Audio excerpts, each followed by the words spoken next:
Hello viewers, and welcome to Exploring Cinema with Brian Meadows. I, of course, am Brian. So recently I decided that I wanted to start doing more TV show reviews, and I feel like I've got the perfect topic for one today. Originally Mallory stumbled across this show that I'm about to talk about, and I decided to watch it because she began raving about it, and she wouldn't take a break. I think she binged the show in like 1 or 2 nights.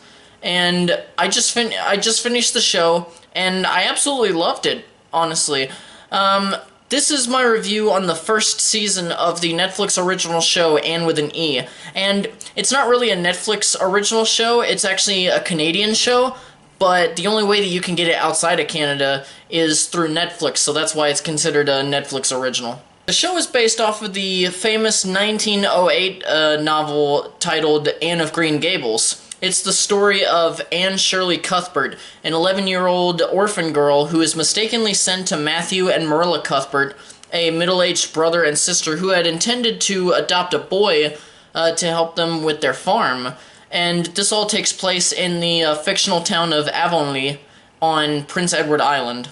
Now, before I start getting into anything, I do have to start by saying that I've never read the novel, so I can't give you an opinion on how faithful the show is to the source material. But I can say that what I saw, I really enjoyed. First, let's get into the actual performances. First, we have Anne, who's played by Amybeth McNulty.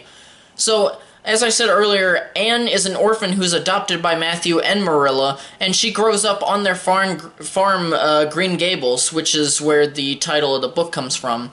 And she's the story's protagonist.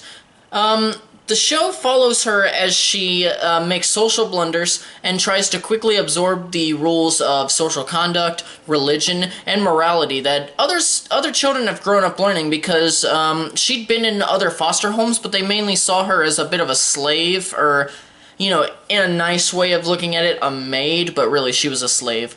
She also has difficulty mixing all of these social customs that she has to learn with her own unique sensibilities.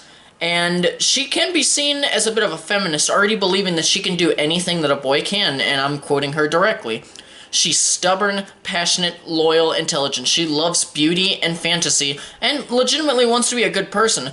There's one thing about her that she's looked down upon, though it's not really said outright, but it is inferred, and it's for her red hair, and that's because Christians throughout history have considered redheads to be connected to the devil. And it wasn't just back in the olden days. I've known people personally who have been targets of those people with those prejudices? Yeah, prejudices. Hell, even Mallory herself was a target of one of those people. As for the actress herself, McNulty is phenomenal in this role. This was perfect casting, and it's not just because she has red hair and freckles. The range of emotion that she's able to project just from her face alone caused me to be awestruck with her performance, and the way that she could speak her lines, because Anne uses a lot of big words that you wouldn't think an 11-year-old would say. And even there's a few scenes where she's just reading from a book, and she's actually acting it out with her body movements and just the inflections that she makes on her voice. She is amazing in this role. Then we have the Cuthbert siblings. First we have R.H. Thomson playing Matthew Cuthbert, who is a 60-year-old bachelor who lives at Green Gables with his sister Marilla. Matthew is painfully shy, but a little bit eccentric. Although he's a bit terrified of women, he instantly likes Anne and pressures his sister to adopt her. Anne considers Matthew a kindred spirit and always turns to him whenever she just needs a sympathetic ear. Then we have Geraldine James playing Marilla herself. She is also, she's unmarried, just like Matthew, and she helps to raise Anne. She's all angles and straight lines with a stern face and tightly knotted hair. This physical severity mirrors her moral and emotional severity. Although Marilla does not express emotion very well, underneath she has a bit of a wry sense of humor and a very loving heart. Although she raises Anne strictly, she begins to love her adopted daughter, and as the first season goes on, she becomes more expressive and softer as a person. Both Thomson and James are ideally cast for their roles. They did amazing jobs. it's easy to begin loving Matthew quickly, and it takes a bit to feel anything but maybe anger and hate towards Marilla. I think it took me I don't know, half a season to really think, I really like Marilla. As for the story in the first season, this is a very pleasantly made story. That being said, it's not all sunshines and rainbows, but we'll get back to that a little bit later. This show has potential to just be another period piece, but it's infused with more contemporary themes, so it doesn't just come out as just another period piece. Though sometimes the dialogue is different than what we would say today, the kids still sound like any kid that you would hear today if they were playing and Avalina was their dreamland. The show has also even snuck in a few small lessons to teach not only children but adults. Topics like how younger people should not go anywhere with strangers no matter what they say, and actually I put that in because there's actually a funny thing in the first episode. You would just have to watch it, I don't want to spoil it, but it's kind of a funny moment. It's not really funny, it was just more like, oh, shit, that happened. It's more of like, you're so shocked you laughed sort of thing. This is also not a childish story. It's not filled with happy moments from beginning to end. There are a lot of moments that'll make anyone, adult and child, be uncomfortable, even cry. It does not gloss over any of the abuse that Anne has been subjected to, and it makes the story feel more well-rounded.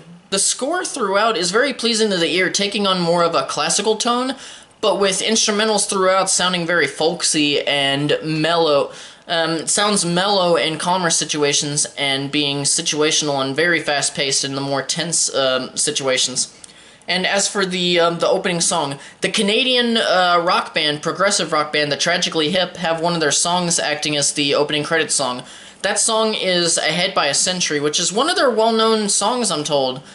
And I'll be honest and say that I know little to nothing about the band. I only heard about them because one of my favorite singers of all time, who happens to be Canadian, Ramin Karimloo, he says it's his favorite band. They just seem to be one of those bands that every Canadian just loves. But anyway, at first I really liked the lyrics and how it fit into the story because, in a way, Anne is ahead of everybody else by a century or so.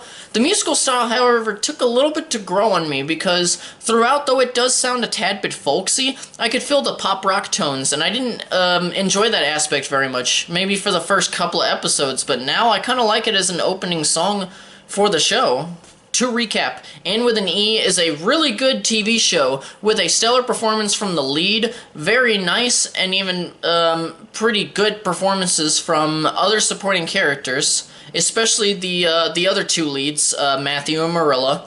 An intriguing story that is guaranteed to make you laugh, smile, cry, even get really pissed at your TV for. I know that there were a few times I wanted to throw a frickin' remote at the damn TV, but that's beside the point. And it also has a very pleasing musical score. As for my rating, I can't give it anything else but a blue lightsaber. Thank you guys so much for watching and listening to me ramble a bit. So, I must ask you, what did you guys think of Anne with an E? Did you love it, hate it, indifferent, haven't seen it, whatever? What were its strengths? What were its weaknesses? I want to know what your guys' thoughts are. I welcome new perspectives. Be sure to subscribe if you haven't already for more reviews and content. There is always more to come. And for other ways to help support the channel, please check out in the description down below. Thank you once again for watching, and farewell until the next video. Bye.